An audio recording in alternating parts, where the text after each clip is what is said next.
Hello again. I hope you've been enjoying the book reviews. Uh, the latest book review I wanted to talk about was Robinson Crusoe. This one sticks in my memory. I read this back in high school. So back in high school I had an English class, and one of the things that we had to do in the English class was we had to read a book every term. There were 4 terms during the year, so we had to read a book per term, and then we had to do a book report on the book we read. And my teacher, he had a book of, or not a book, he had a list of classic literature, classic books that he wanted us to read, and there were 100 books or so on this list. So looking through the books on the list, I chose... I chose Les Miserables by Victor Hugo, and I know I chose Robinson Crusoe by Daniel DeFoe, but I don't remember the other 2 books that I chose from that list. Oh, The Three Musketeers was one of them, by Alexandre Dumas, and there was one other. Anyway, it's been too long. So I read the book and did the book report on it and stuff, and it has stuck with me for a very long time. As I said in a previous video, I'm probably coming up on my 25th high school reunion, so 25 years or so since I graduated from high school. Anyway, Robinson Crusoe is the story about a man named Robinson Crusoe, or Crusoe. He was he's English. He wants to go to sea. His family is not happy with that because they want him to be a lawyer.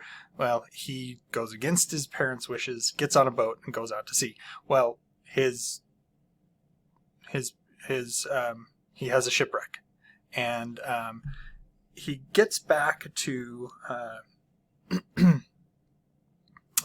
land, to safety, and goes out again. This time he's captured by pirates and enslaved by a Moor. And then 2 years later, after he's been enslaved, he escapes with a boy named Jury.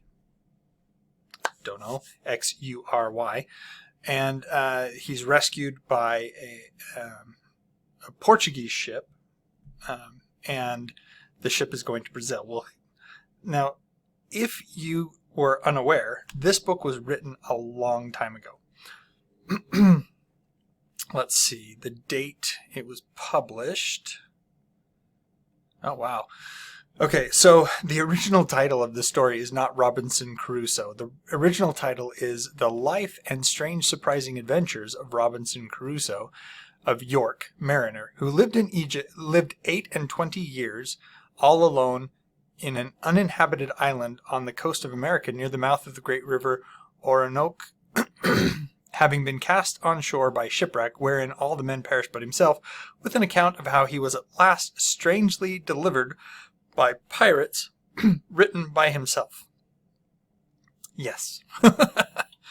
Wow. And it was published the 25th of April, 1719. So, or 300 plus years ago. So the thing is that there are some sensibilities in the book that are common for his time period, not so for ours. So he sells this boy that he rescued to this ship captain. And he gets to Brazil, and with the help of the captain, he buys a plantation. Now, he's been on this plantation doing whatever it is that he's doing on the plantation. He decides to go on another ship voyage to purchase slaves in Africa again. Not really the point here, but you do have to be aware that that people of tender sensibilities may be offended. Sorry, that's what's going to happen.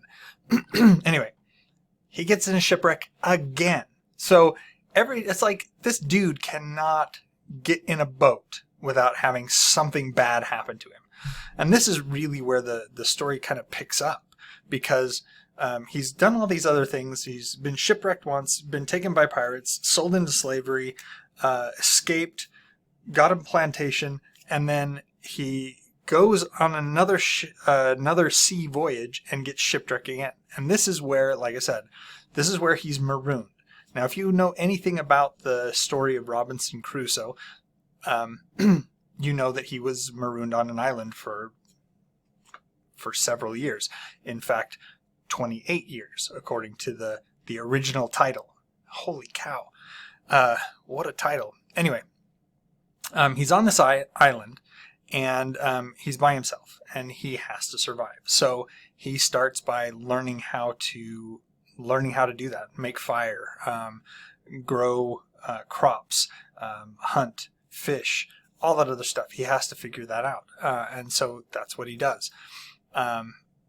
He eventually comes upon some cannibals who periodically come to his island. He hides from them for the most part when they come. But at one point, he is able to rescue a man that he names Friday.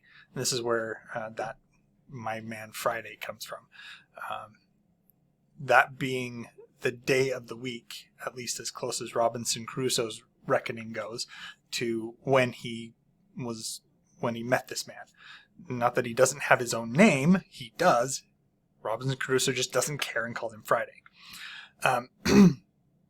Anyway, he eventually does get off the island, and there's a few more things that happen later on in his life.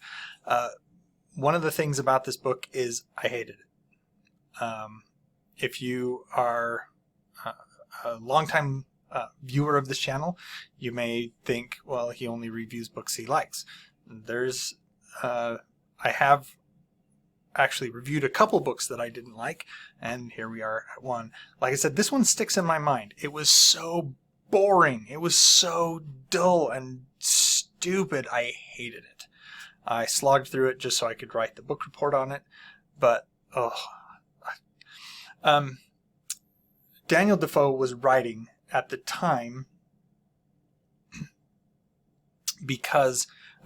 at the time that Daniel DeFoe wrote Robinson Crusoe, authors were paid by the word. So they were given compensation by how many words they wrote. And so authors like Charles Dickens, James Fenimore Cooper, Daniel DeFoe, Herman Melville, they all did this to pad out their writing. And so there's a lot of that kind of stupid stuff that goes on in Robinson Crusoe. I remember specifically, he starts learning how to cook pottery in his fire. And he takes and makes dishes out of the clay he finds on the island, and he's able to fashion it into crude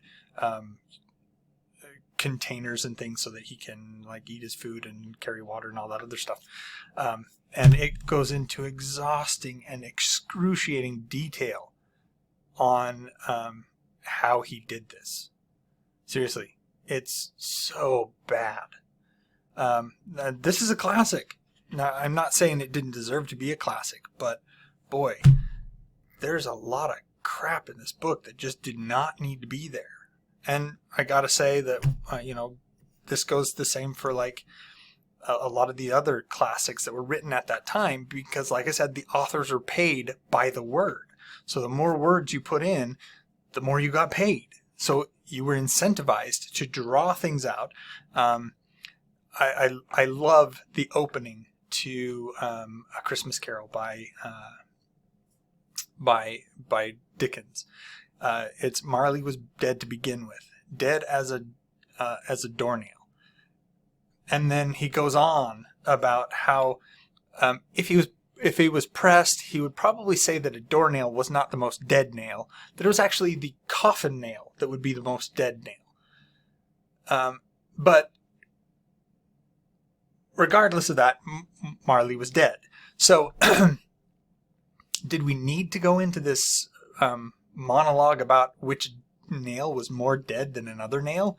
No, it has no bearing on the plot or on the story, but it pads out the writing so that Charles Dickens gets paid more. And it does indeed bring some strange visuals into the into the story. Not necessarily that they needed to be there, but it's a little bit of flavor in the text. Now, if we cut that piece out, would it have changed the story? Not at all. Marley was dead to begin with, dead as a doornail, then on with the story. All of us would have understood that Marley was dead as a doornail, boom, end of story, move on. Anyway, that being said, Robinson Crusoe, terribly, terribly boring book. In fact, I asked my English teacher at the time, I said to him, I asked him, have you read all the books on this list? And he said, yes, I've read all the books on this list. And I said, what did you think of Robinson Crusoe? And he looked at me and said, the movie's better. So there you have it. I do not recommend it. Take that as you will. And until then, well, like and subscribe as always. Put on the bell for notifications. Comment down below. And enjoy what you're reading.